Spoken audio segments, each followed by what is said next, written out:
ابن جریج نے کہا مجھے عمر بن یحییٰ بن عمارہ نے اپنے والد یحییٰ بن عمارہ سے خبر دی. انہوں نے کہا میں نے حضرت ابو سعید خدری رضی اللہ تعالیٰ عنہ سے سنا کہہ رہے تھے میں نے رسول اللہ صلی اللہ علیہ وسلم کو فرماتے ہوئے سنا اور نبی کریم صلی اللہ علیہ وسلم نے اپنی ہتھیلی سے اپنی 5 انگلیوں سے اشارہ کیا. پھر ابن جریج نے سفیان بن عیینہ کی حدیث کی طرح بیان کیا. صحیح مسلم حدیث نمبر 2265. عمارہ بن غزیہ نے یحییٰ بن عمارہ سے حدیث بیان کی. انہوں نے کہا میں نے حضرت ابو سعید خدری رضی اللہ تعالیٰ عنہ کو کہتے ہوئے سنا.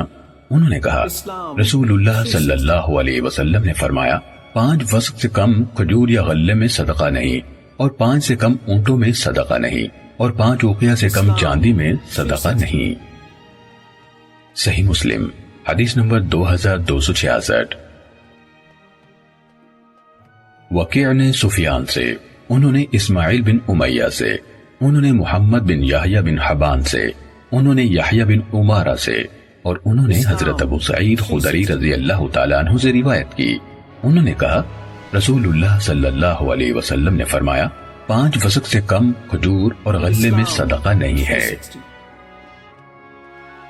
صحیح مسلم حدیث نمبر 2267.